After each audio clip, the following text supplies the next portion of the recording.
So hi there, this is OK here. We're just catching up some Crazyhouse World Championship action. We're watching Azuaga against HR2. We missed the first um, the first three games. While things are still peaceful in Game 4, let's just quickly try and catch up some of the action. So we'll begin with Game 1. So Game 1, Azuaga is white. Looks solid.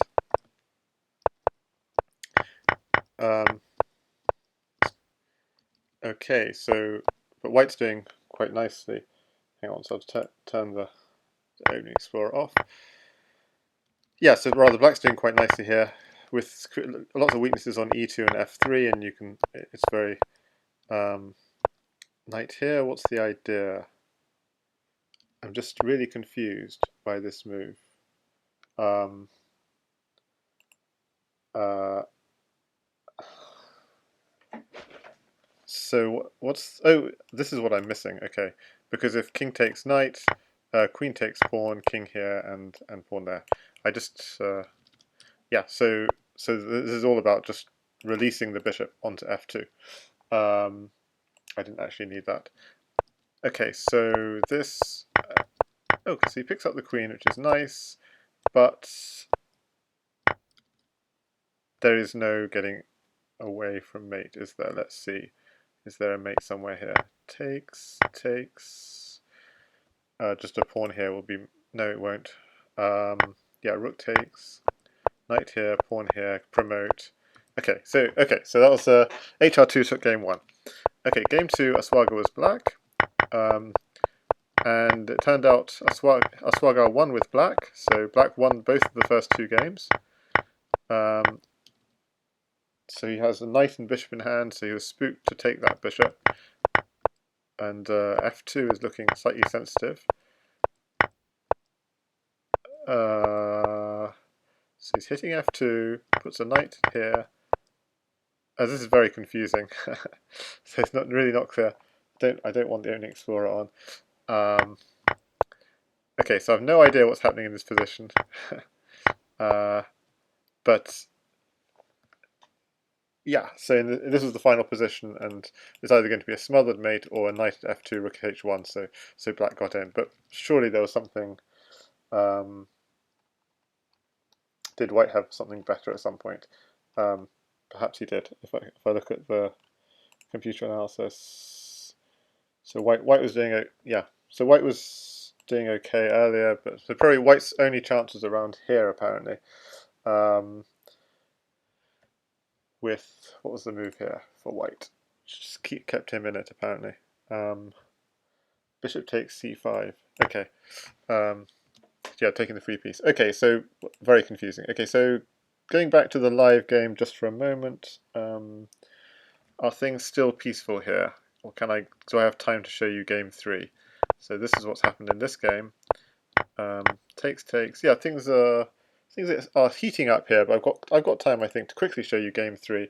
Game 3 is very interesting as well. So it looked like white was doing quite well actually in this game. So hits the queen, comes back. So beautiful build up of pressure on h6. I thought white was doing really nicely here. He solidified. He was threatening knight at f6, pawn at g7, checkmate. Still doing really nicely, I thought. Apparently, just queen takes f3 was the thing to do. He did this, takes, and I thought he was safe, but he's not safe. But it was very important here to go king takes queen.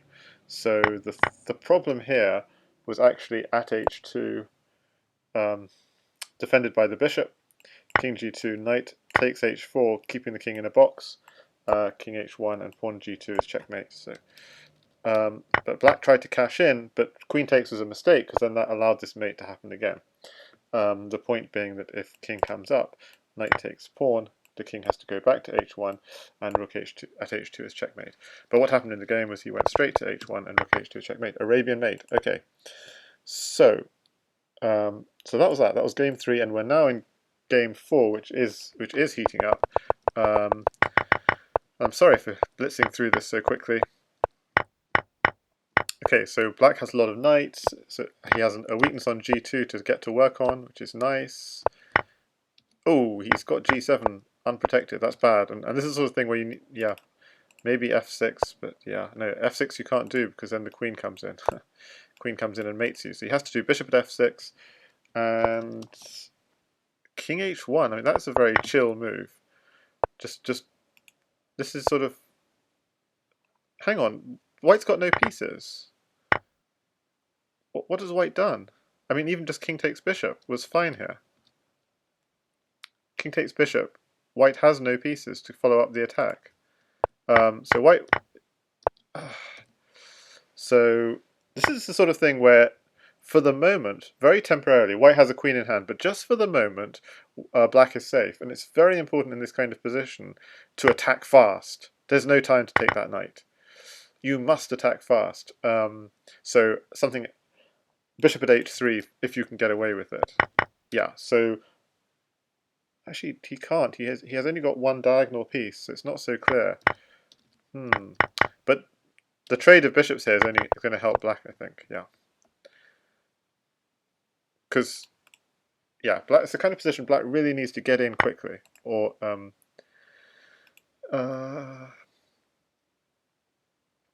he doesn't quite have time. I mean, it'd be lovely just to go bishop at h3, but we don't really have time, do we? Bishop at h3 would be met by rook at h8, king here, and then queen here, check, takes, and then there's been a trade of queens, and I think there might be a mate coming. Like queen here, rook takes pawn, something like this. Oh, he just fell for a mate. Okay, so the spell of black has been broken by HR2, who won that game with white to take a 3-2 lead, in 3-1 lead rather, in this match. I think the reason a lot of the text chat is in Cyrillic is HR2, I think, is a Russian player. Yeah, he's got a Russian flag, 2400 blitz, so he's a strong player. But not much experience in Crazyhouse. Azuaga from Spain has played quite a lot. He's no mean player himself, 2100 blitz, but only 1700 Crazyhouse. But I think he's a lot more experienced at Crazyhouse than his opponent, so he has to try and harness that.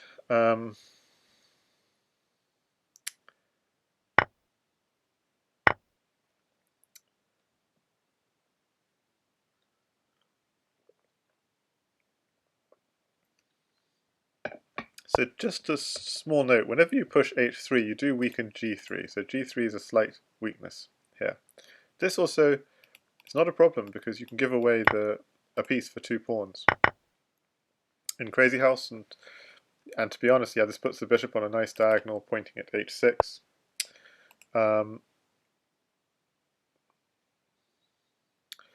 So white's doing well here. And I think white's been doing well in a lot of these games, just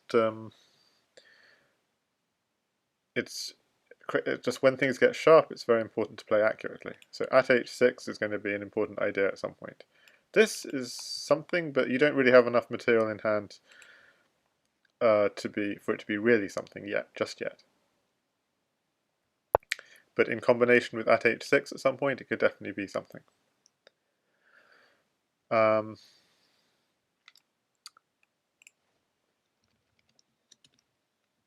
I'll just put in the chat that I'm streaming this.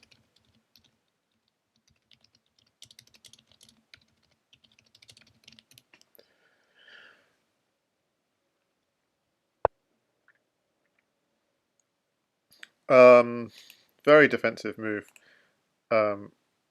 from white. I guess he's worried about the e-file opening, f3 potentially being weak, but the problem is if you take, then there's pawn at e2 ideas. So at e2, in that sense, is logical, but so he's afraid of takes, and pawn e2. It's logical, but it seems very passive. This is a situation you've got to be careful. Do not play rook g1. If you play rook g1 at h2, okay, so azuaga exactly, showing some experience. It's okay if the knight sacks on g2, you actually get a piece for the pawn. Black has really nothing. I mean, having said that, he does have something. He's got bishop takes h3, so this is, and this at e2 is kind of annoying because you've cut off some of the defense from your queen. Having said that, it means f3 is well protected. So yeah, there's an interesting idea. Bishop takes h3 is absolutely the correct move because you take back pawn at g2, rook here. So black is getting a nice attack here. It's nothing forcing just yet because he doesn't quite have enough material in hand. If he ever wants a bishop, he can grab it. This, okay, so if takes and you're getting mated, this is quite important. Pawn here would be checkmate, and if you give away the queen, you'd also get mated. So it's very important not to take this pawn on f3. So that's quite a good trap in a way. And if you don't take it, the problem is it takes you on e2, and that's also quite a nasty piece of work. So yeah, this is quite a difficult position to play for white. Is it already lost? And how did it get so bad so quickly?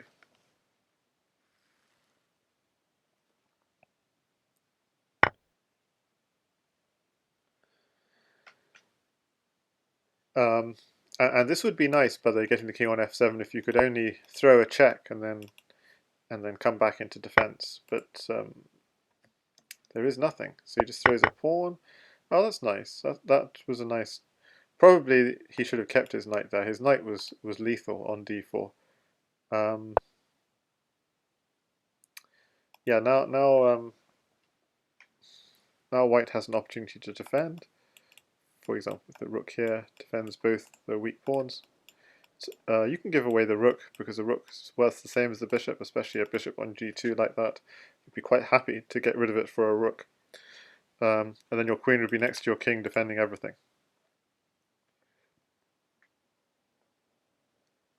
So rook g3 makes sense. Probably in this position, what I wonder is whether it's probably risky, whether black could have afforded to just back off, even to back off all the way. In case of rook here, even just taking it. Maybe not, because it wasn't quite a mating threat. But yeah, it's hard to say. Or is king takes even a possibility? No. Maybe. Why not? Yeah, so I wonder if king takes was the best move in that position. That's my speculation. But what actually happened here is, this is very bad. White moves the rook instead of defending the key f3 square. The rook was irrelevant, and he's going to get punished for it. Or is he? Here, takes the rook, takes. Well, okay, that didn't quite work out. It didn't quite work out as he might have intended, because that knight was a very good piece. Okay, so white's actually not doing so badly. Can he survive? This is inviting another piece into the attack. It's not here, but oh, he's losing the queen with check, playing too quickly.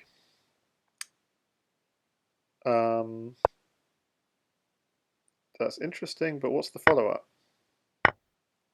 Ah, that's the follow-up. Very good follow-up. You block, and then you have another queen here, and it's checkmate. What? Queen here is mate, because this square was blocked off. So, but the game goes on for a couple of moves longer.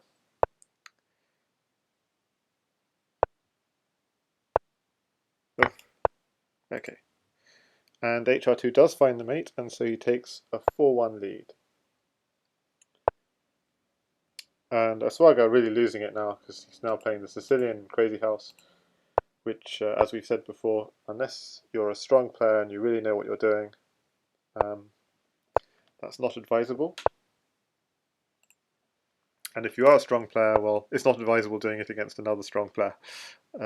Like, don't do it against Oppa. Let's put it that way. Okay, so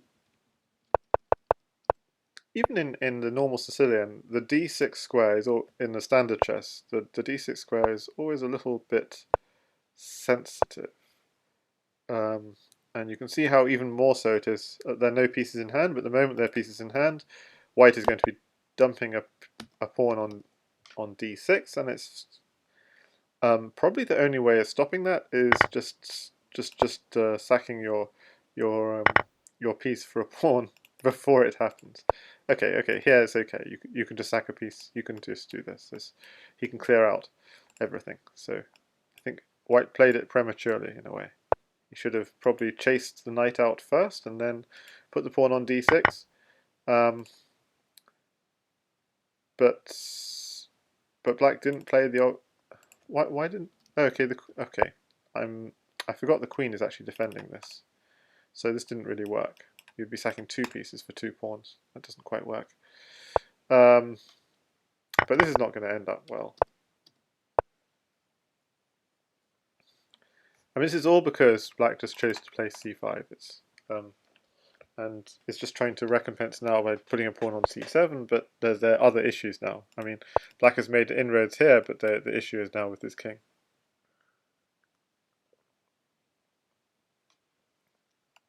Simply taking on g7, pawn at f6, and this game is over. Because you can't run back down because knight at h6.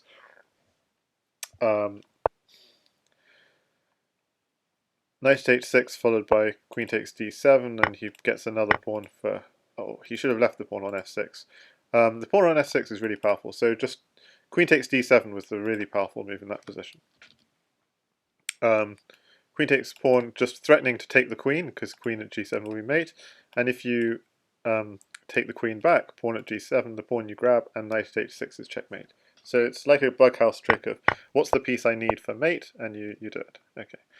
Okay, but he finds another mate and therefore takes a 5-1 lead. But all that stemmed from playing c5 in the opening. Okay, so it's one game to go.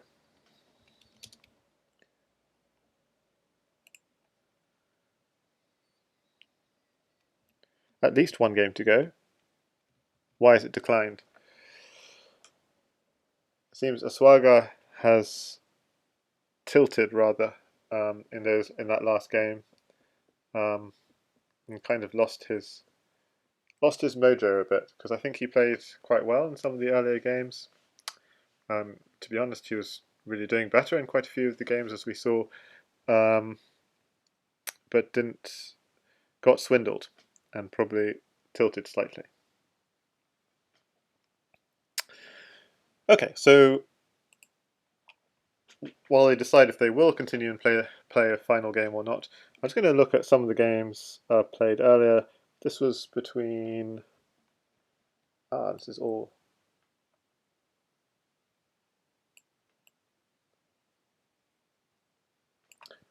Why is this so badly formatted?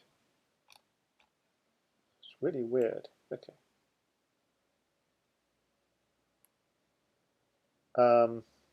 Just going to have a quick look at some of the games played earlier today, which were not streamed. Lukas Schacht had a. It turns out, if you look at the cross table, he had a 6-1 win against the Viking King. On paper, it should have been a fairly close match with a slight edge to Lukas Schacht, with like 70-point rating advantage. So I just wanted to quickly play through some of the games. In fact, all of the games. Just have a look what happened.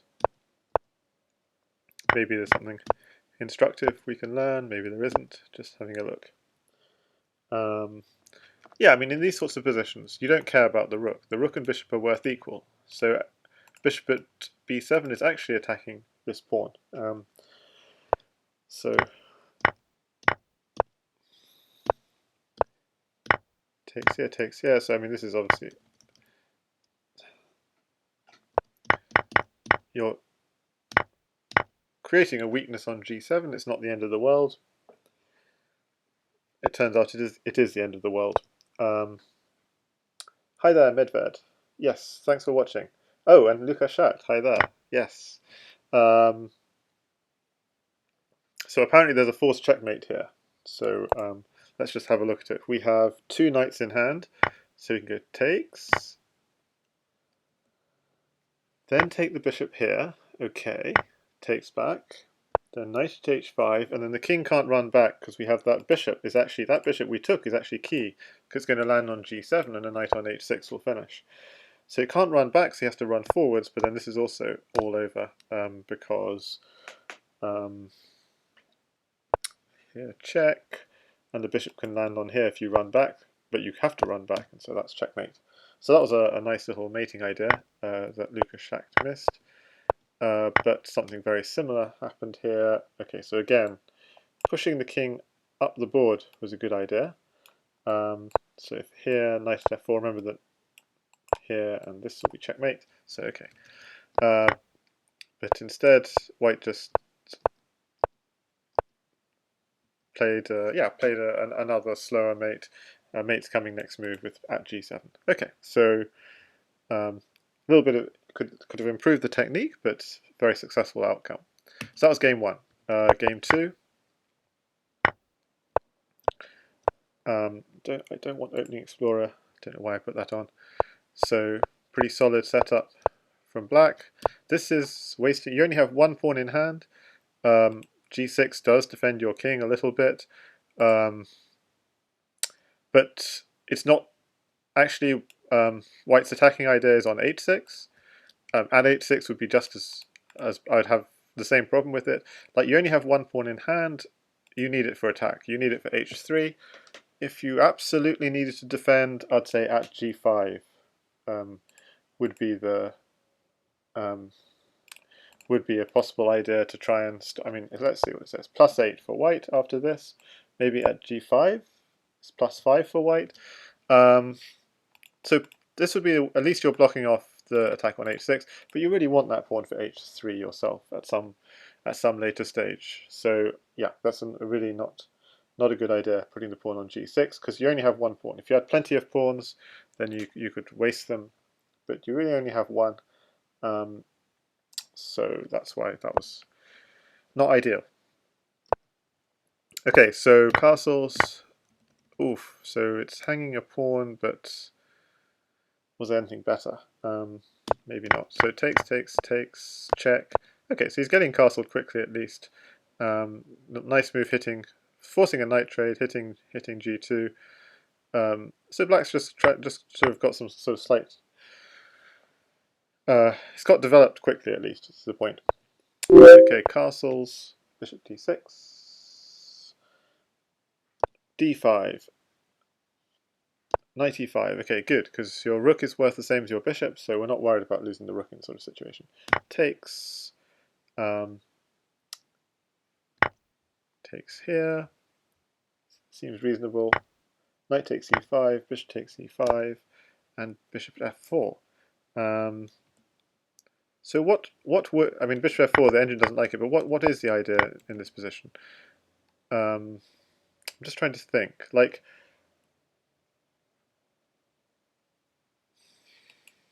I'm thinking knight here and get in on h6. Is there something more concrete? Or at e6, get in on f7? Knight at g4 is a good idea. And I'll just because this is a sort of critical. So basically, these positions are interesting because there's no obvious hole in black's position. But he's only got 3 pieces on the board.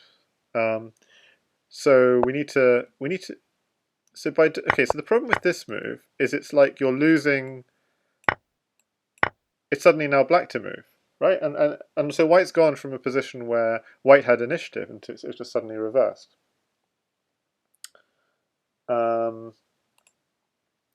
So yeah, let's just see what the top engine moves are. Knight at g4, f4, bishop at d3, king h1, e4. Yeah, so you want to do something. You want to do something with this move. These are actually the most difficult moves in Crazyhouse, because you have so many pieces in hand. You have so many squares on the board to put your pieces on, and so you have to make this is where players make mistakes. And what I do in this sort of position, I try and identify what is a potential weakness in the position. So those are like the squares I'm looking at as being potential weaknesses, because At the moment, black still controls all these squares. Defended once, defended twice, versus once, and defended once. Yeah, so there's nothing. But knight at g4 is the best apparently. So bishop to h5, bishop. So just trying to get some more control. You see, we're getting a little bit closer on here. Anyway, so that's a sort of computer line. But anyway, so you're just trying to get a bit more. Try to get your pieces on the board first is the point. Okay, so anyway, I shouldn't really go into so much detail, but the problem with this is now suddenly black's getting his pieces on the board first. And nice play here, because if you take here, there's ideas of here taking the queen, maybe even with check if you want to take it with check. So sidestep is good. This can just be taken, because, I mean, there's a mate threat here with rook at g1. Ooh, he didn't take it. I mean, because it's a free knight. Okay, so he defends, takes. Do we have enough to mate? Looks like we've got enough to mate here, and indeed he did find mate. So Lukashak won the second game. Game 3. Takes. I mean, of course, the problem with this is you're letting bishop d6 is a very ugly move, because the whole black queen side is forever locked up. So if you can avoid taking here, I would, because then suddenly bishop d6 suddenly looks like an amazing move. The bishop's pointing at your king, this bishop's open, and so on. So if I just look at the top engine move for a moment here, it wants knight takes f7 or knight g4. Knight takes f7 is basically saying all your pieces are locked up, I'm going to go straight in the attack. It seems weird because we haven't got any pieces in hand ourselves. Knight g4, again, yeah. I mean, I'm wondering, is anything wrong with just developing? I mean, that would be my own. Maybe there is something wrong with. Yeah, the knight's under attack. Sorry, I forgot there are two pieces hitting this knight. And just doing this is not so good apparently. Okay, so just getting out the way. And the reason why knight takes f7 is so strong is because what? At g5, knight d5. Okay, I'm going in far too much detail. Queen h5, but the point is black is underdeveloped, and you're just trying to exploit that. Anyway, bishop c4 and so on. I'm going into too much detail. I just wanted to play through these games, but just wanted to highlight this is clearly a mistake, because you're see, we was a fairly even position, and now yeah, with this move you've gone from +4 to -2. It's black suddenly developed. Okay, so this is all good. Takes. Ooh. Okay, so that he was worried if queen takes. Oh, queen takes queen. Was this just a free piece? What happened here? Takes. Oh yes, so this is a free pawn. That's what this is all about. Oh, very nice. Yes, there's a nice find. That this knight is overloaded. So nice move from white. Oh, this is a complete disaster now for black, because. Okay, nice find to defend g7 and defend the queen in one move. Throws in a check, puts in pressure. Ah, and this is sort of something frustrating here, because suddenly the king gets away, as it were. It seems very disappointing.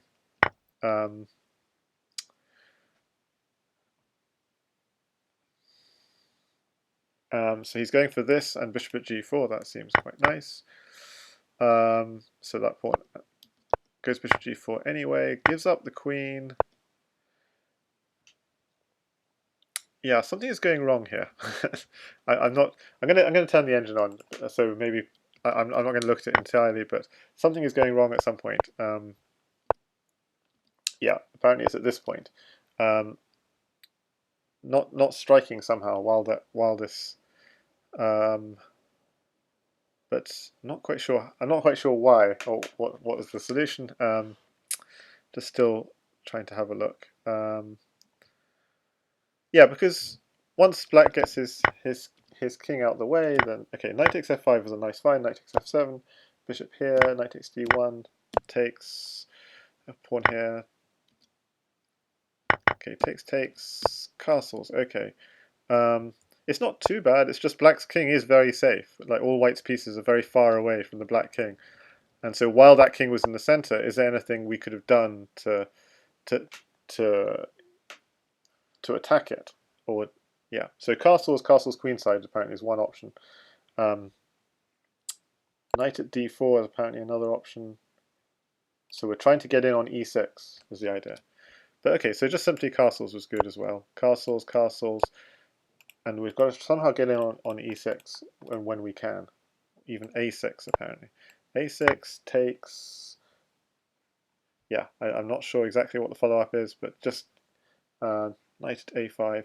Okay, I'm going in detail, which I wasn't planning on doing, but yeah. So something goes wrong. What goes wrong exactly? So it still seems fine. You're castled. It's just it just seems hard to attack that black king because all our pieces are very far away. That's all. So black definitely has an edge, and then after this move, obviously this just doesn't takes. You must defend f2, obviously, and then this doesn't defend f2, so it's all over. Queen will take g1 with mate. Yep. Okay, so next game. This is game 4, I think. Let me just quickly check the cross table. Yep, game 4. So this looks good so far. Takes. So there's no problem taking with the pawn. Taking with the bishop is also good. I'll turn off the explorer, but yeah, f7 is a slight weakness, but so it's well defended, nicely defended. h5, yeah, this is looking a bit awkward.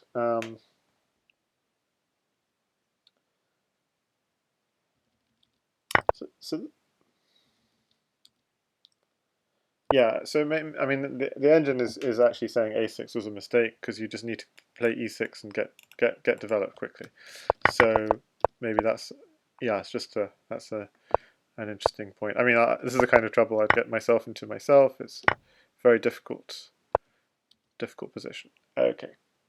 Okay, so the knight came back, takes, nice to hits the queen again, queen comes back. I mean the problem here for black is he has this whole like what a waste of his pawns basically.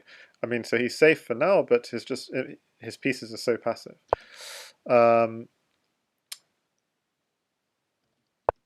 Queen e2 apparently was a blunder, and queen g3 was best. But so why is queen e2 such a bad mistake? Because of g5 apparently. Okay. So using the existing pawn apparently. Okay, but takes. So this is getting interesting because okay, well now black has got something to get his teeth into, and suddenly this is looking brilliant because black's king is safe, and as long as we have a pawn, we're getting our teeth into this position. The bishop could come in at some point. G2, f3 are all very weak. So suddenly, there are definitely ideas. I mean, the engine is saying actually go f3 first, just to keep initiative. So that shows how tough this is. Okay, e6 seems reasonable. b7 takes, h7. Well, we can give away the rook. It doesn't. Okay, I don't understand engine lines at this point. It's saying let the opponent queen on you, which I don't really understand. Because if you do this, this comes. So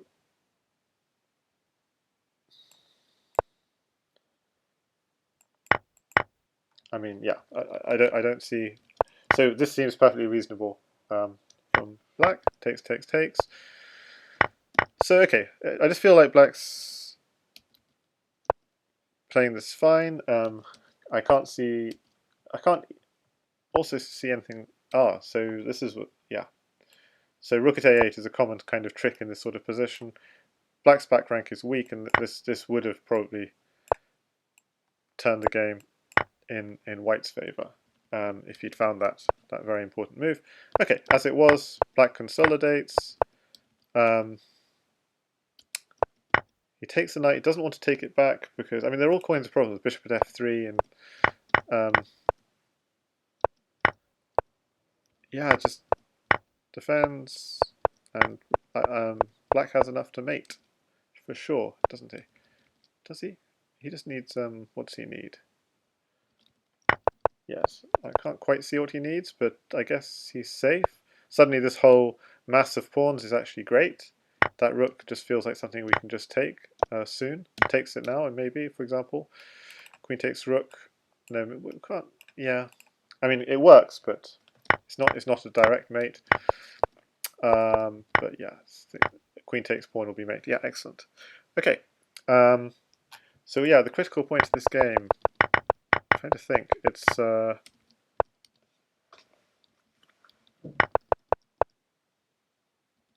I mean, this feels like, I mean, the engine doesn't think this is a critical mistake, but to me this is a critical mistake in the game because you just weakened f3 and you allowed this whole yeah, you allowed this whole attack on the white position. So that, from Viking King, as white just allowed this. I mean, whereas yeah, I can understand you don't want to move the knight either because then takes g2 is coming, and then you have the same problems of a weakness on f3. But what else? I mean, just yeah, rook g1, just rook g1 takes. I mean, this white isn't crushing according to the engine, but just look at white's position. It's so much more pleasant. You know, black's pieces are all just stuck. Maybe that idea is on h2, so it's not so straightforward. But yeah. White's got a lot of stuff in hand as well. Pawn, knight, bishop. Black only has a knight, and it just feels like it's a lot easier to play this for white at this point. Okay, and this just gives this just gave black lots of ideas. Okay, so let's look at the chat. Hi there, Happiness Bunny. Lucas Shack 161. Yes, congrats, says Happiness Bunny. Yes, who is, by the way, Variance Bunny on Lichess. So this is game 5 of the 7-game match. So very tight setup, this one from Lucas Schacht. Ooh, nice. Yeah, so I like this theme of, which I see quite a lot, of exploiting overloaded pieces that Lucas Schacht has done a few times in these games. So it's a good theme. The pawn on e5 is much more interesting in a way than the pawn on c5 because it's opening up our bishop and we've got lots of cool ideas. Okay, and we lost another pawn, and this is actually a little bit worrying because pawn at e2 might come. So I'm actually, yeah, I'm not sure. And then he takes the knight, and again I'm a bit worried. Like, could we take the bishop and then do that and then take the knight? But yeah, it's not so clear. So yeah, bishop takes d6 a little bit. The move I'm always a bit worried about is just this. But here it doesn't work apparently because knight to d7, king h8, and we could probably just begin an attack. Yeah, indeed we can, at h6. Even at h6 and give away our queen because this attack is strong, so strong coming in. At h6, king takes h6. What comes next? Bishop at g5 check, and on it goes, king g7. So we don't quite have mate just yet, but this is a very classic way of attacking a castled king. You have a knight on e7, and you get in on the dark squares with diagonals. So in this sort of position, you probably would have to take back the bishop, and then the great thing is you've just removed the dark square defender in this kind of position, and then yeah, so you kind of stopped black from playing his nice idea, and now you can, well, yeah, you can keep on attacking, and at some point you're going to have to defend e2 if your attack is not working. But okay, so this is not winning or anything. It's just another idea. Yeah, at e2 is probably knight e7, queen.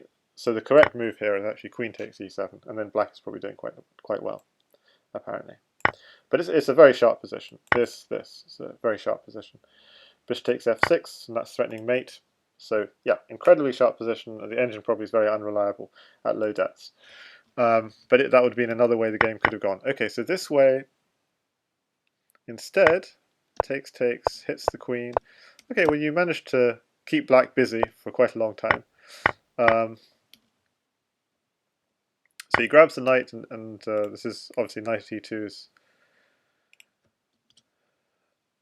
a threat. But you're just coming in and mating, are you? Let's see. Yeah, this is just mating with pawn at g7 to finish. And he couldn't just sidestep because of this. King takes at f6, and he has to give up the queen. That's the only way to avoid mate. If he steps up... Oh, Maybe it's not mate. King g6 maybe survives a bit longer. Because this square is covered and... Okay, so it's not clear. King g6 might survive actually. So these two knights defend each other. We could use this knight to come in here, but then the king comes here or here. Or we could come in here, but... So apparently the king might survive. So for example, king here, you just take it. Okay, where... Takes, and then maybe king takes... So king takes h6 gets mated. King takes f6 is important now, to run to the middle of the board. Okay, so... But anyway, what happened in the game was... He just did the wrong move, and it was over even quicker. Happiness Bunny, I'm looking at your games next. This is just a review of some old games that happened an hour ago. Yes. So this happened an hour ago, literally, and we're on game. Let's just see, we're on game 6. So at the moment, Lukas Schacht was up 4-1. Yeah, nice safe king. I like that. And gradually expanding out. I mean, this is perfect coordination from Black. Just, I mean, brilliant play. You see safe king and then attacking, and I mean, something's going wrong here.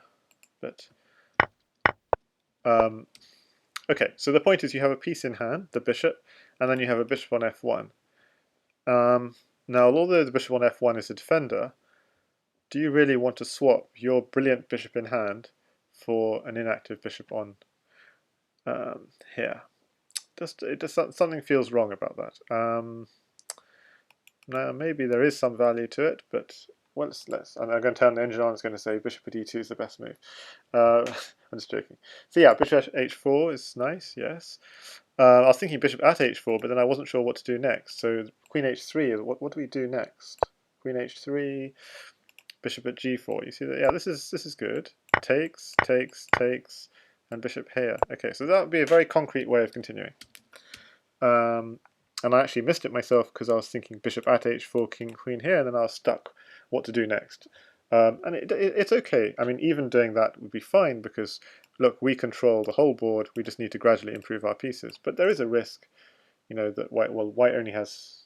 Yeah, there is a risk. White does have 4 knights in hand.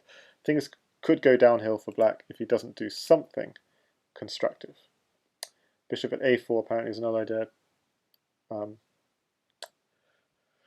c6 just defending here. Okay, so yeah, black does need to do something, but this doesn't feel right. So you just look at the engine. It's you lost most of your advantage with this move. Okay, so we get rid of the defender, but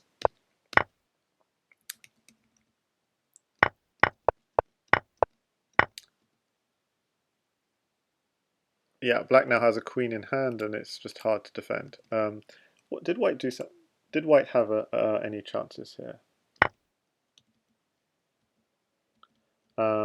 So after bishop takes bishop, knight takes, queen takes, rook takes, here. Yes. So yeah, hard to find, but knight at h6 apparently gives you some chances because you've got 2 knights in hand, and suddenly those knights are coming on with tempo. So that would have been the big idea from white in that position. Knight at h6, quite hard to find, but really nice move. So the point is, if you just try and get out the way, it doesn't really work. Knight at e7, rook takes, knight takes rook, and then rook at h8 would be mate. So yeah, so although black looks quite safe here, knight at h6 is actually quite a nice idea. Okay, so that was game, but Lukas Schacht won that game nicely, and this is the final game from 5-1 to take it to 6-1. Okay, solid. Black wanting to exchange pawns? Yeah, that's a bad idea, because yeah. White's got the initiative in this position, I think.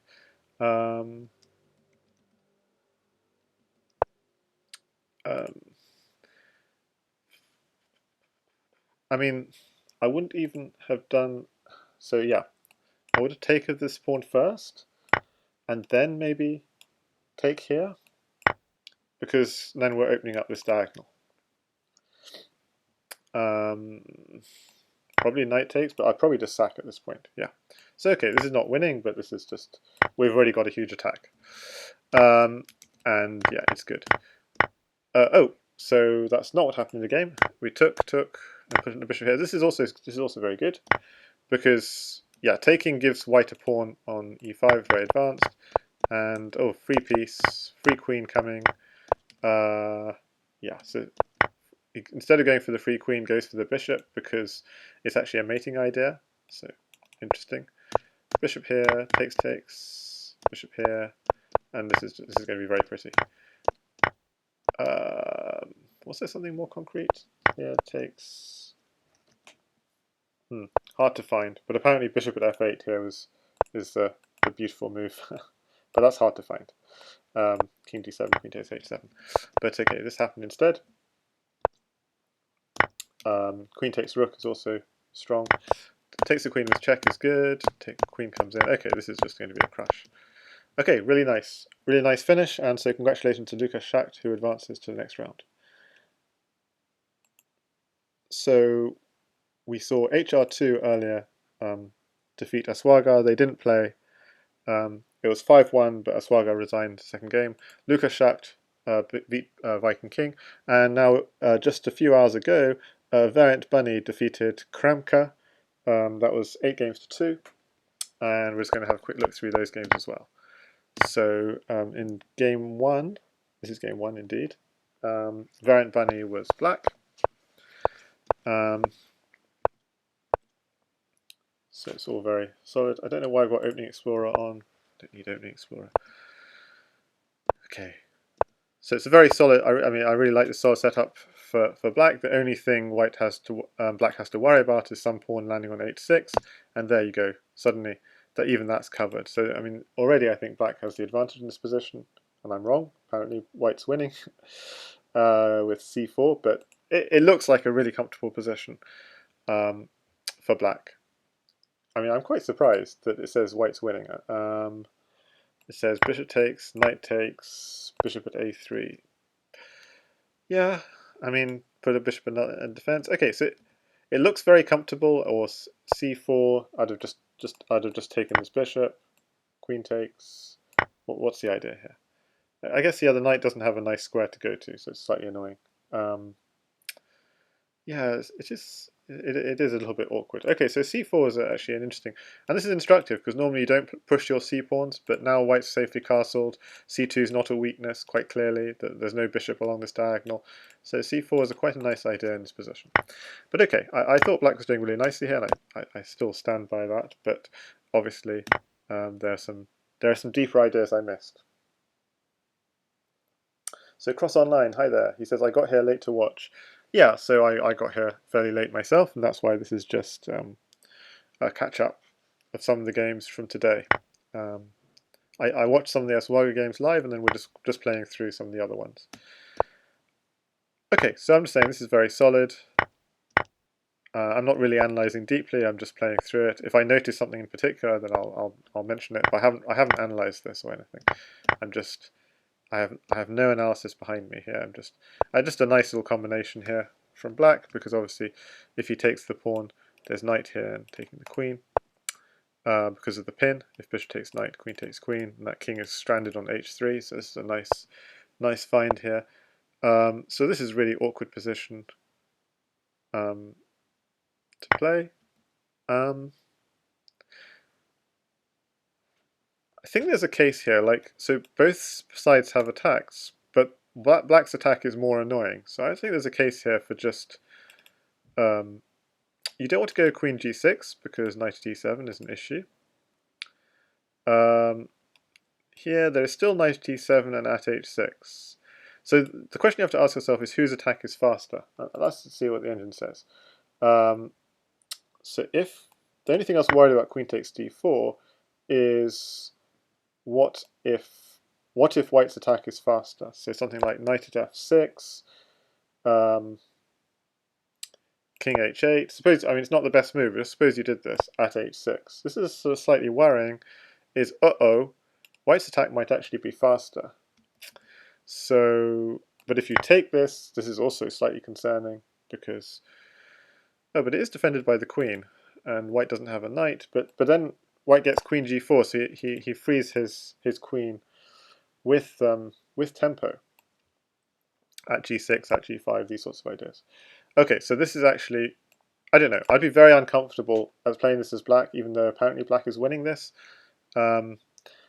Yeah, you think a little bit deeper, and maybe black's not winning it at all. This is highly troublesome stuff that black could get into. Okay, so because the first reaction when I saw this is you want to just free your queen, and because my attack is better than yours. But when you look a little bit deeper, you realize actually, yeah, actually taking the queen directly is really nice, as black did. You have a double mate threat, and this is completely fine. White does not have a mate. Yeah, taking White does not have a mate. Taking doesn't help. Taking what? Oh, taking the knight absolutely it would be losing. Yes, because you're weakening your g7 square, and just knight e7 at g7, and diagonals will mate you because the knight will cover the light squares and diagonals will cover the dark squares. So really nice, just king h8 and say I'm safe. And I think as people were commenting in chat, White would be asking his partner, can you get me a knight? Because if we imagine White has an extra knight, and it's White to move now, there's a very beautiful mate, which is knight here check. And of course you can't take it because queen h7 is mate, so you have to take it this way. And then queen here check. And then your third knight, which you just picked up, is here checkmate. So this is a sort of position where White is begging, give me a knight, but he hasn't got a knight, and he has to defend mate on g2 and h1. Beta threatens 3 mates. Oh yeah, knight e2 as well. Okay, you can't defend all these mates.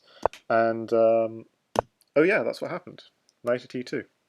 So yeah, really well played Variant Bunny to take game 1 against Kramka. Very well played game. So yeah, I was just saying that's actually a really, this position here is a really kind of critical position of, like, one's first reaction might be you want to guard your queen because queen comes with check. Just move the queen out of the way, and your attack here is stronger. But actually, letting him take and sidestepping is even stronger because you have so many threats all in one. So let's look at game 2. And I'll have to take off Opening Explorer for each one of these. Okay.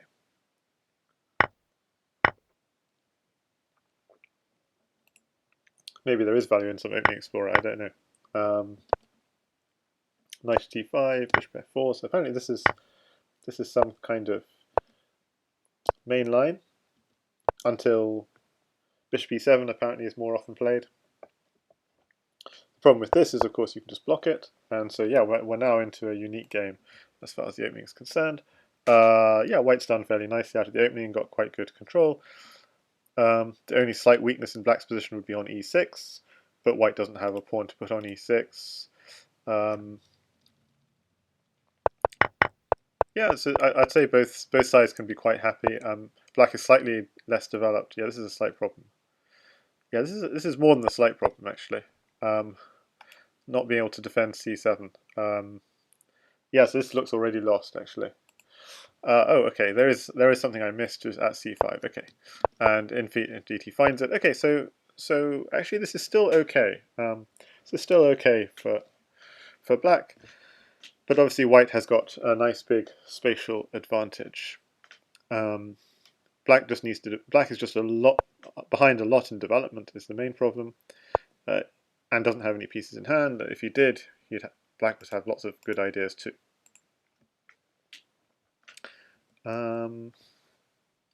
Is there any way of capitalizing quickly in this position? I mean, I'll just leave the engine on just a second. Yeah. I was wondering if there's anything here, but there's nothing. This is just too well defended, actually. Sorry, double defended, so nothing there. Okay, so castles. So pushes through the center. It seems reasonable. There's no special need to trade though. I mean, yeah, I think this is actually a critical position. I mean, critical, instructive position. Black's got no pieces in hand, and suddenly Black will get a lot of counterplay in subsequent moves. So just backing off maybe was good, and the engine just likes backing off to here. Was good. The problem with taking is you're giving the more pieces you exchange, you're letting. I mean, Black is stuck in a box. If you give him pieces in hand, it just gives him room to expand into the center of the board. It's giving him stuff to play. It's giving him activity. And then this is obviously this is Crazyhouse. It's not chess. You have lots of pieces in your hand, so you have to use them. So it's at e6 because it's defended 3 times. Okay, that was an idea I missed. I just wanted to. Yeah, this is kind of annoying. So maybe, yeah, maybe knight d3. Even though it looks quite passive, it's just like we want to get our existing pieces on the board first. This is just too slow. That's the problem with this. Okay. So Black is actually doing really nicely here, just because that trade for the bishop for the knight actually really benefited Black, because Black's got the edge now. So here takes bishop here, knight here, takes. C6 was not necessary, but Black could have tried to begin some kind of attack. Takes, rook here. Again, we're playing a very chessy style of play, because we've got 2 pawns, 2 bishops in hand, lots of things which we could try and do to, I mean, maybe in defense, in attack. And okay, so queen takes, pawn at h3, so bishop at h1 was necessary just to defend. Okay, so is there anything here?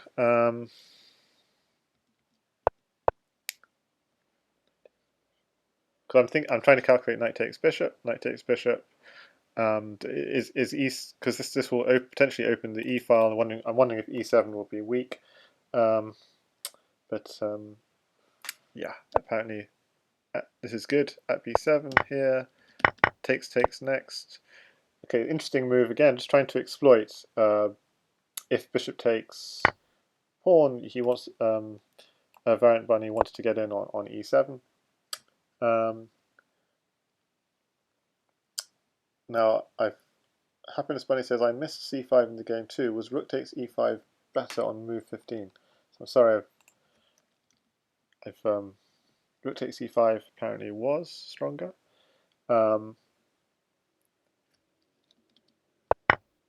Yeah. Maybe slightly stronger because the rook could come over here. The other rook could come in behind it. You're really controlling the file. So yeah, nice point. Because the bishop isn't really best. The bishop pointing at h6 is always a nice square for the bishop. So yeah, I mean, in this position I'd probably just backed off to here, even though the engine quite likes this. But okay, here so Black is just getting back some control, but not really using what he gained. If you want to fork, yeah, I see. You can't take the knight because of this. So kind of, yeah. So what happened here? I'm not really analysing this very well, but just trying to.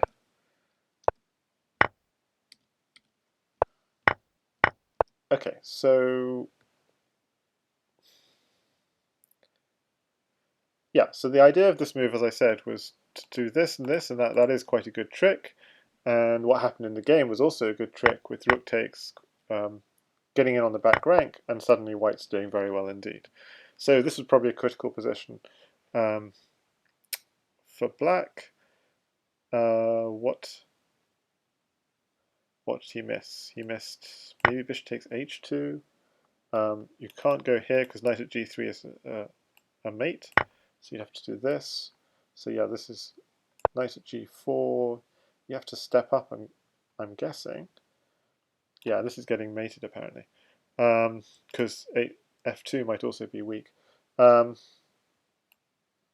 if ever king g3, knight f5 check, if king takes this, knight takes f2, check. This is trouble because if you ever step back, you could go new knight at g4, king g1. You get your knight out of the way because you want to make way for a pawn, is it? No, you just want to make way for the queen to guard f1. Okay.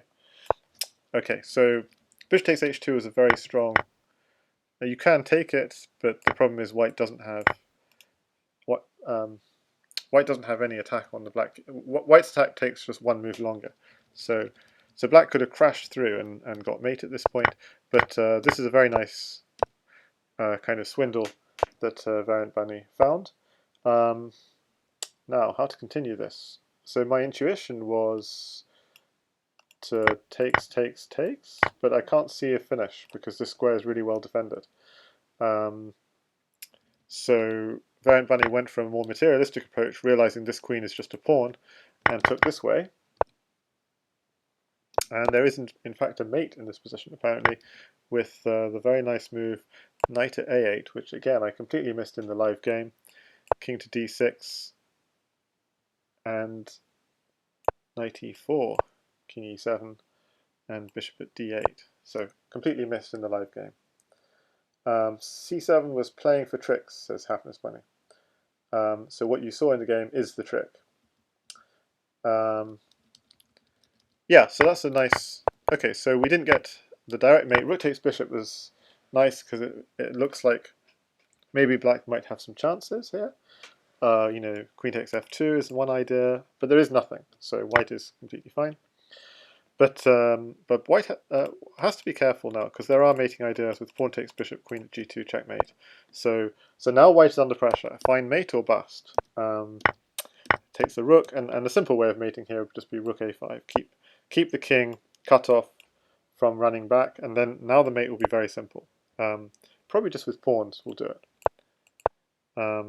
Just with a pawn will be do it. But Variant Bunny let the king run a bit, so it's like gave the opponent some hope and then stole the hope away, as people are saying in the chat. You'll see it in the next game. So Fumitalk said, masterpiece, give opponent hope from start to finish and then take it away. Okay, so game 3. Game 3 was a very sad game for white and then a very sad game for black.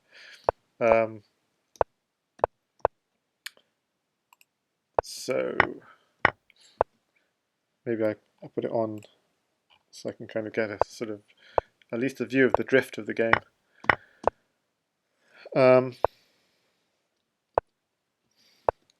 So this is apparently bad because... Why is this bad? Apparently f3 is weak. But I don't know, this is a hard position. This is a hard position to play. If I just say what are the best moves in this position, bishop takes e6 is mentioned, bishop takes g6 is mentioned, and getting in on f6. I mean, yeah, this is quite a hard position to play, but this is apparently... I don't understand this at all. Knight f3, g takes f3. What's going on here? If g takes f3, queen takes h3. No, knight at g5. Okay, so I mean I don't understand this exactly. But that's interesting. Some kind of attack on f3 is strong there. But bishop takes rook. Okay, so I think I'm mixing games up. I'm thinking of another game. Or was it this one? Yeah, no, it was this one. So I thought... Yeah, I completely misread this game. So the engine is saying black is losing, and actually when I was watching this game I was like, where's the mate? This is almost over. And I'm really shocked that white is actually completely winning here. And here, well, certainly there were some mistakes made, because check, blocks, pawn here, and simply running back. I mean, okay, what, like, this is a free knight. And then if you throw a check in, then we can block. And if you do this, we can move the knight back even. So I was just very shocked by this, this, and then the king just ran back. Now apparently it's the third best move, but it's like giving away so much in terms of material and stuff. Okay, but anyway, so white threatens checkmate, throws in a discover check, wins the queen with check. But yeah, all this while I didn't realize that actually white was crushing the whole time with accurate play. So yeah, that's yeah. I thought black was mating in that position too. And the moves for white here just get in on the back rank. The rook has no squares, then black will have no defenders on the back rank, and king is going to h1 where it's completely safe. So yeah, I completely misread this position, I have to be honest. So bishop takes rook is apparently a mistake because maybe we're getting in pawn takes bishop if you just simply take the pawn. What's our threat is the reason I'm thinking about this. Bishop at a3. Bishop at a3, if you take it, you're getting mated by knight at c4, so you go king a1, knight takes bishop, and you're threatening bishop at b2. Okay, so suddenly black's attack is quite fast, and white's attack is not fast enough, basically. So that's why it's important to for white still to play quite actively. So bishop takes rook is not quite strong enough. You need to attack faster instead of going for material. Okay, so takes back. Okay, so suddenly we are getting, okay, king goes back to a1 would be fine, would it? No, taking is better, okay. Because the bishop, yeah, the bishop for now is guarding any knight check, so completely fine. Now we run back to, okay, so now it's up to white to find a mate with all the material in hand. So I remember, I think Mugwort was saying something in the comments about, I'm not quite sure whether it's here or later, bishop at b4 checks. I think it was Mugwort or Fumitox was saying they thought it was winning at some point. Oh, it was here, exactly. Yeah, bishop at b5 is just completely, you're winning the queen. So this is completely crushing. So takes. This is looking really nice. Rook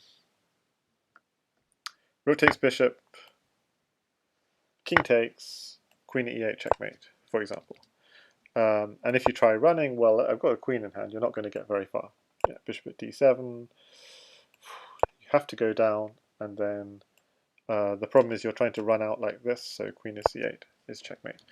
Okay, but what happened basically is white is still completely winning, but with this move you're sort of cutting off all your pieces from each other. And I think the thing to recognize at some point, and this is hard to do in time travel, it's 21 seconds left, is what's hard to do is to recognize actually the white king is safe, even though black has two rooks and a queen and so on. Just goes king a1 and he's completely safe. Black needs two diagonal pieces to really get in on that king. So even simple moves like queen takes bishop, queen takes this one, are actually completely fine.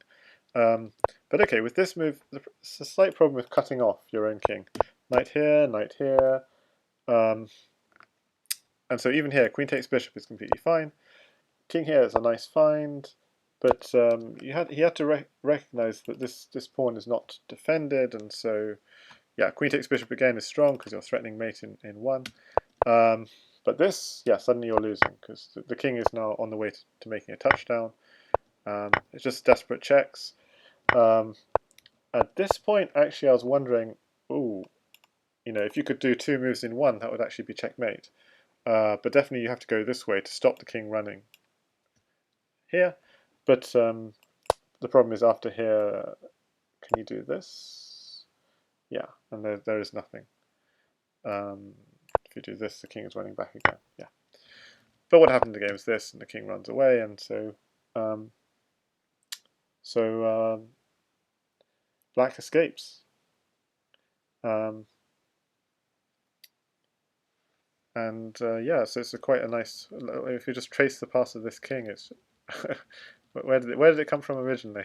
This king. Originally it was castled, and it's just gone for a walk all around the board. And won the game. This game is disgusting, says Variant Bunny. That's fantastic. Okay, so game 4. So at this point, Variant Bunny is 3 love up, but I think Kramko could feel fairly aggrieved about that because he'd been winning in at least 2 of those games.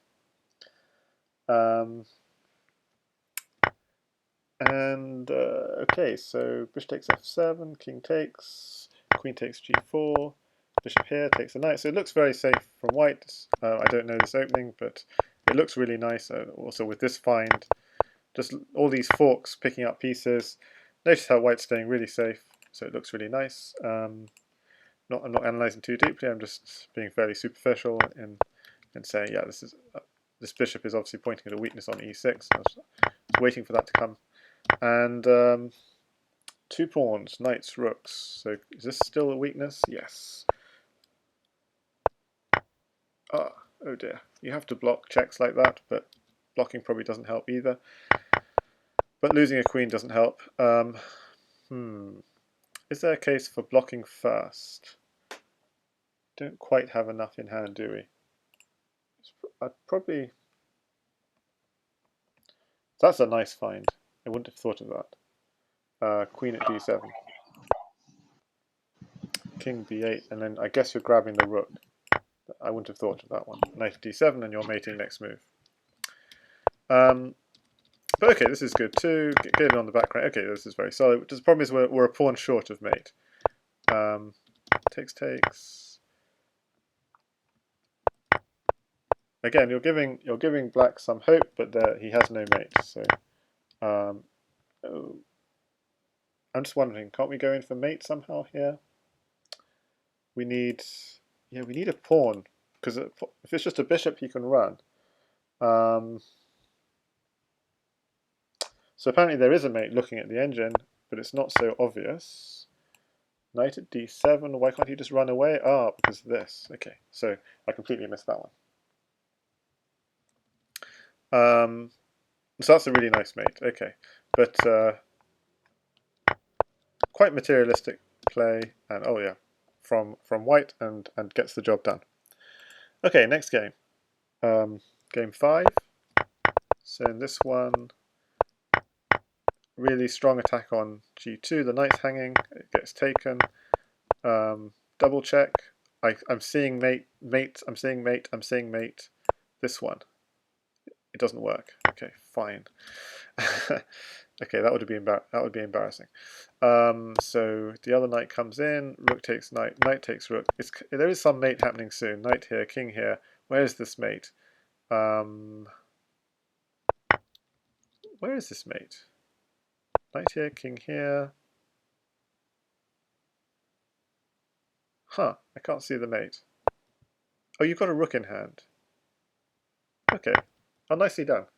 Yeah, that's. I mean, that was a little miniature. 17 moves. Very nicely done. Oh, well, that's really nice. I mean, that was really strong. So probably already at this point, it's a forced mate. Yeah. So this is a nice forced mate from this point onwards. Just everything is completely forced. So it's a really nice mating sequence found. A rook's being picked up in that sequence, so everything's forced. Yeah, really nice. So this is game 6,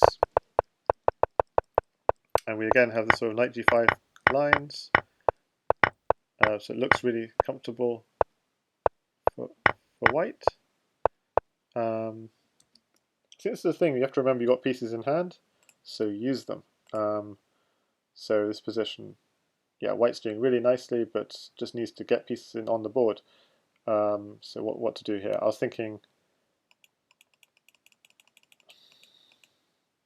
so Enid wants bishop at e7, and the idea is both threaten the queen and threaten rook at f8 checkmate. Fair enough. I was being far too defensive and thinking stupid moves like this, and that's not so good. But what was played here is also not so good because you're giving away this file. Can't see anything concrete. Oh yeah, that's bad. Yeah. So basically, in general, if you want to defend g2, yeah, h1, even if it worked, it would keep the bishop. You'll be playing a piece down for the rest of the game. So that's why usually you'd want to defend, say, f3, h3. Obviously here you can't because it's attacked, but just blocking would seem reasonable. Bishop at g3. But here, does black have something concrete? Yeah, knight at f3, king h1. Is there anything concrete here? Apparently not. It's a difficult position. Knight takes h2. Seems like a crazy idea. Point being, if king takes knight, queen h4. Okay, so it's not an easy position to play for black. It really isn't. But yeah, bishop at e7 obviously was the killer move here, because if he just grabs this, then we've got this. Apparently there's a nicer mate, but let's just do this one for now. Knight f6, g takes, knight takes, king here, and rook here, checkmate. So it's a hook mate. But actually, I didn't need that rook there in the first place. I could have gone knight f6 straight away. That was the point. If king here, rook at g8 is mate. So here, yeah, this is checkmate. So that's a game which swung very sharply because of missing the smother. Happiness Bunny says, I love material. Yes, I noticed. This is interesting. Like normally in these sorts of positions, you want to take with this one, but the problem is then that would leave your king on d1, so it creates a dilemma. So even the end is not sure, should I take with the d pawn or the b pawn? It keeps on oscillating. Because you want it for your own activity, but you don't want your king stuck on d1, so it is really a dilemma. So this game, okay, so white's got a nice attack in on g7, black is still trying to get his her stuff sorted. And things are getting critical. I'll turn the engine on. So white's got a nice attack going. Here, knight takes rook, queen takes, pawn f6, takes.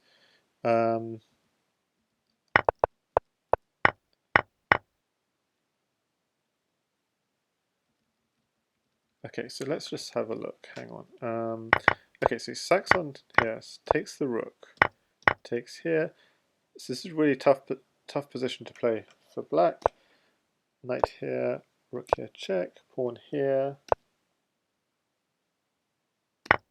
Takes.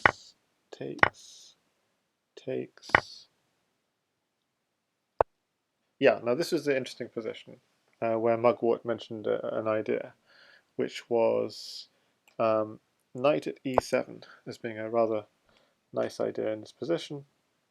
And the idea is you want to follow up with rook takes g6, pawn at g7, this sort of idea. And if you go bishop takes knight, you have rook takes g6, f takes g6, and queen coming in taking h6. So this is just it's a discovery coming in on h6, but with lots of dangerous ideas on g7. So black could never grab that queen. So it's actually that discovery is actually benefiting white. So although this move looks threatening in that it's pinning the rook to the queen, knight d7 would be an interesting way of turning the tables. So if you go even directly this way, knight d7 is a way of trying to distract that bishop, and so you can take. And so in fact, queen takes e7 takes, again, there's no time to take this queen. It's the point, because with queens in hand, it's actually black who's getting mated. Queen h7. Okay, but that idea was missed by white, who did this instead. And still, this is important, is to defend h6, g7, so good defending from black. Bishop here. It seems like it's almost getting black's getting away. Rook after e1, really strong. Takes. There was a free pawn here, but okay, so here, bishop here, knight here, has to give away the queen. This is looking really, how are you going to survive this?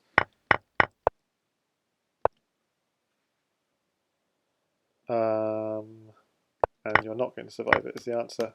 It was a resignation, because after king here, there's queen f8 check.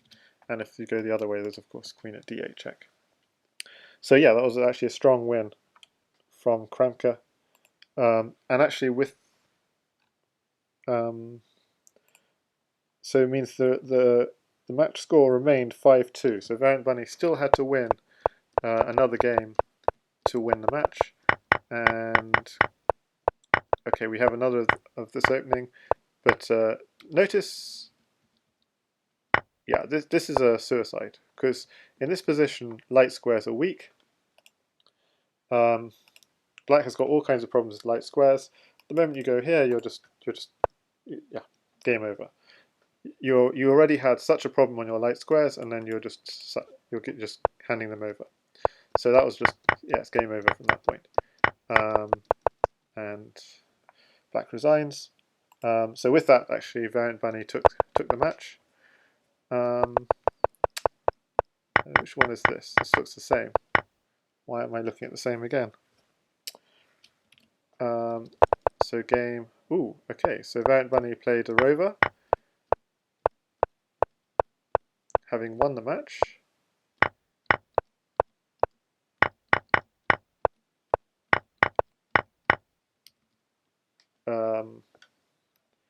Just gives up the queen just like that. Interesting. I guess it's hard to defend g2, but do we have to give up the queen? We could block. So, I mean, there are all kinds of moves you can do. There's no reason to give up the queen here. Although, having said that, giving up the queen, even the computer is actually tempted by giving up the queen. So, that's interesting. Knight d4, knight f5. Now, knight f5 is like, that is just next level. Imagine playing that. Imagine being a player, you just play this, because you just realise, however way you take that knight, this is coming. And if you take my queen, I'm taking your queen as checked. So if you play knight f5, you know, hats off to you in that position. Okay, queen takes d5 apparently is not that bad, but okay, I'm going to just flip through quickly. Ooh, nasty. So king has to come here. Wait, what's the finish? King g1. Then we're picking up the rook with check. Anything's getting taken, so we have to do this, but then that's just going to be checkmate. Okay, so the very last game we're going to look at today is game 10. Variant Bunny, having already won the match, just played an opening that seemed to be working for her. Comes in on h7, gives up the queen, no need for the queen, and wins it back again in this position because king would have to run up, I guess, if you don't. And with the knight and a rook, so I can't see why the king can't just run up. Yeah, this is fine for black. Well, it's not fine, but it's not losing. So king g6. So it would have been an interesting way to play the game, but giving up the queen is all over. And I mean, there are forced mates, but probably putting the queen on first is forced mate. Queen at e8, I'm guessing. Yeah, queen at e8. Oh, maybe that's not the best way of playing it. Well, apparently it is, but it's not. I thought it would be like a mate in 4, but apparently it's not a mate in 4. It's rook at h8, king takes rook, knight takes g6, king h7, knight takes bishop, so we're coming in here unless you go back, knight g6. If I block, oh, it's a double check, I can't block. Okay, king h7, queen h8, king takes g6. We have a bishop, so that's awesome, because we can stop the king running back. King here, f4 maybe, yeah, f4 is good, king here, and then discover. No, not discover. g3. Yes, this is nice. g3, king h3, knight f2. Okay, so that was the forced mate in 10. But I think what Variant Bunny did was also fairly efficient, which was...